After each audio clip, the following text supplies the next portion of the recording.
Hey everybody, and welcome to the roundup of the Japanese Grand Prix, brought to you by the SeedStream F1 app. A bit more on them later. I am out walking the dogs again. One is on a lead, one not today, having one hurt his back, which is why I might be stopping a little bit in this video.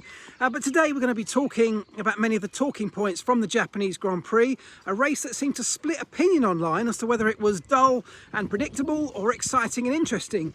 I'll talk about that in a moment. We're going to talk about Mercedes issues. They're talking about correlation problems. We're going to explain what that is and what might be the reason and the cause behind it. We've got to talk about Carlos Sainz, because another strong performance from him. Where will he end up driving? Sergio Perez, a name that's currently under discussion for that second Red Bull seat. Will he keep it? Christian Horner saying it's his to lose. We'll talk about that. And Williams are in serious trouble, not just on the racetrack, but back at base, with massive repair costs spiralling out of control for that team. A team that's already under some pressure financially, only things getting worse apparently for them. Now, let's talk quickly about SeedStream, because these stories and many more are all available in the SeedStream F1 app, which you'll find by going to the link in the description of this video. You can search it in any of the app stores, just search the word SeedStream and you'll find it there. What's great about SeedStream is that it puts all of these stories and all of the topical stories of any given day, whether it's around a Grand Prix or not, into one place and links them all together. You'll get content from many of your trusted sources, whether that be articles, videos, podcasts, news stories. You'll get everything around the same story put into the same place in the app. Right, that's SeedStream. I definitely recommend you go and check it out. It's free to download and I use it every single day. I'm sure you'll enjoy it too, and I'd love to hear what you think. Let's get into some of these topics then, because for me, the Japanese Grand Prix, I'm in the camp that says it was an interesting race. I thought there was a full mix of strategies going on in that Grand Prix, which only really unfolded as the race got towards its conclusion. And that's wonderful. That's exactly what we want in a Grand Prix, isn't it? I know the leaders were way out in front, and the result, particularly around the front two, was never really in any doubt. The Red Bulls dominated, and hats off to them. They did an absolutely unbelievable job this weekend with both cars, with their pit stops, with their strategies. They brought upgrades. They are firing on all cylinders and flying high, and that should be applauded. Behind them, though, there was all sorts going on. Positions changing right until the very final laps of the Grand Prix. A mix of tyre strategies, which we don't always get. A mix of one stops, two stops, different offsets with those tyres. All the elements that I think make for a really good race. So I thought there was lots to keep us interested on the edge of our seats. It may not have been an all-time classic, but enough for me. Again, I'd love to know what you think. Now let's talk about Mercedes, because Mercedes, again, really struggled. Drivers both really downbeat at the end of the Grand Prix, and Toto Wolff talking about problems coming from correlation issues between the car and the factory. So what does he mean by that? He's talking about, particularly in the high-speed sections, a difference in the data or the readouts they're getting from their factory simulations and wind tunnel to what they actually see with the real car in the real world. The dog wants to stop, so give us a minute. What that actually means is, in your factory, modern Formula One restricts wind tunnel cars to 60% models. So you build an exact replica of your car at a 60% scale, you run that in the wind tunnel and you collect a huge amount of data from it. Of course, what you have to then do is you have to extrapolate that data and scale that data up to suit the real world car. Now, normally that's not too difficult a thing to do. Everyone tends to get it right more often than not. But also you're running the same kind of process with your simulation tools. So CFD, you often hear that terminology used, computational fluid dynamics. And it's essentially a very complex simulation program that simulates in the digital world what would be happening with your car. So if you made a front wing angle tweak, for example, in the digital world, in the digital model, would that play out exactly the same when you did the same change on the real world car? And most of the time, again, that's very, very accurate. The problem is what you're doing in every single situation the car faces, every type of environment, every speed, every kind of corner situation the car goes through, all the different changes of angle, momentum, every situation the car faces, you're having to extrapolate data and scale it up to try and predict what will happen with the real car in the real world. Now, these teams are very good at that, and as I say, almost everybody now gets that right almost all of the time. But it doesn't take much of an error, a tiny little error, as you start to scale that up and ramp it up from a digital model or a 60% wind tunnel car up to the real thing. A very small error back at source can be magnified into something that becomes quite significant when you put it into real world terms. And that seems to be what Mercedes are struggling with right now.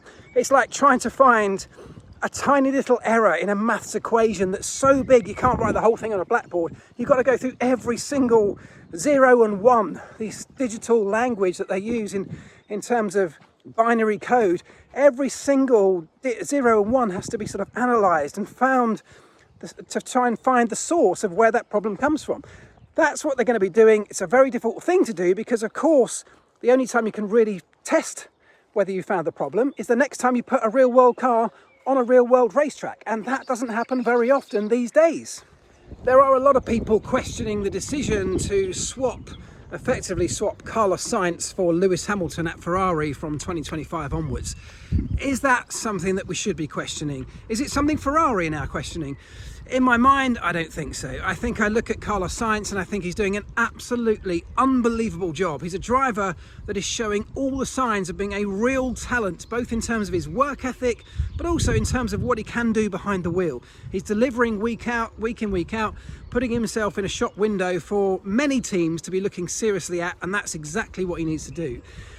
Is it really something that's should be questioned, though, whether his move away from Ferrari in place of Lewis Hamilton is something that should be under question? Is it something that should be been given second thoughts?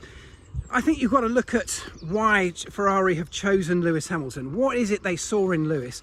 Of course, he's brilliant behind the wheel. We know what he can do in a car, and actually Ferrari will absolutely benefit from all of his skills and his experience. But he's also the greatest driver to have graced this sport, statistically speaking, so far. He has got 7 world titles in the bag and is hoping to get that magical 8th. And he desperately wants to do that now with Ferrari. All of those will ramp up the desire that anyone might question about Lewis coming towards the end of his career. Don't question that. He wants that 8th world title more than anything. And now he wants more than anything to be able to do it in a red Ferrari. But look, even more so than that, Ferrari gain a massive amount of experience, of expertise. They get a huge amount of marketing value through Lewis Hamilton. I mean, you saw what happened to Ferrari's market capitalization, its stock value, on the day the announcement went up. It went up by $7 billion overnight after announcing the news that Lewis was coming to the team. Those are all enormous benefits that must not be underestimated when bringing a driver like Lewis to any team. Lewis is absolutely capable of winning another world title. I firmly believe that. He still has the most incredible work ethic. He still brings so much more than just the bit behind the steering wheel of a car to any team. He will inspire people. He's creating a massive legacy away from the sport as well, and Ferrari will now be part of that. That's all important. So I absolutely see why Lewis has value at Ferrari. It's a shame for Carlos Sainz because I think he's a wonderful driver. If we're going to compare Carlos and Charles Leclerc, again, I don't think there's too much between them. At the moment, results seem to be going Carlos's way, but I don't think that's a real sign of a distinction between the two. Both fantastic drivers, both have great value, and unfortunately for Carlos, he's the one to step aside. So where will he go? Limited options, I suppose. Mercedes has got an obvious seat because Lewis Hamilton is vacating it. And there is a lot of merit in him swapping and taking over that seat. I think if you're Toto Wolff, if you're Mercedes, I can absolutely see why that would be a wonderful move, a great move. And it may well even happen.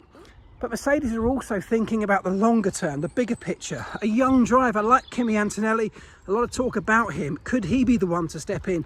I don't think there's too much between those two. You get different things from each of those two options. There's an amount of experience that comes with Carlos. He's the man of the moment right now. He comes with a lot of value from Ferrari, which, by the way, is valuable to another top team. So that could well be a really good option. But I've also, as I said before, I think Alex Albon's a really good option for Mercedes too. So lots of movement about to happen in the next few weeks. Keep watching. And that brings me on to Checo Perez at Red Bull Racing, because I think the two link in. Checo was told this weekend by Christian Horner in an interview that it's his seat to lose. But that's a line we've heard rolled out many times before. And of course, it's true. He is currently in that seat. it is his to take over and to lose if he can't perform. But at the moment, he's doing exactly what Red Bull need him to do, isn't he? Exactly what they need him to do. He's finishing second when Max is winning, and that is exactly the position they need a number 2 driver at Red Bull to take over. But what about the future? Should Red Bull be thinking about a succession plan post Max Verstappen? Because in all honesty, excuse me, in all honesty, Red Bull have had a wake-up call with the ruminations going on behind the scenes, the sort of disgruntled nature of some people within that team, including Max and his dad, including Helmut Marko, including some of the top brass. Some of the harmony at Red Bull is just starting to show signs of being disrupted. And there is also a lot of talk in the media about whether Max Verstappen would even stay for next year. Will he stay in the long term? And the answer is nobody knows at this point, but nor does Red Bull. And so do they need a succession plan? Do they need somebody who's capable of taking over from Max Verstappen should he decide to leave?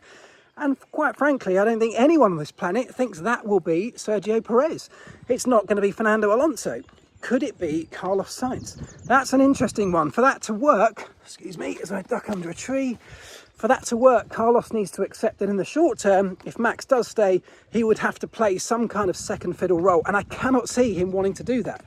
But in the longer term, could he paint a really nice picture for himself to be the next Max Verstappen? Could he be the next major talent at Red Bull that takes them to future world championships? And that, I think, could be a really interesting prospect. So lots to think about post-Japanese Grand Prix. I'd love to know your thoughts on all of these things and more. Let me know what you'd like to cover in future. I will, of course, be back after the next Grand Prix in China, which I'm commentating for the BBC, so I'll have a bit more insight, having covered every single lap on that one. In the meantime, please go and download the SeedStream app. The link is in the description. It's very easy, it's free. I think you'll love it. And again, I would love to know what you think of it. Please give me your feedback. Don't forget to subscribe and follow. And I'll see you really soon. Ta-da.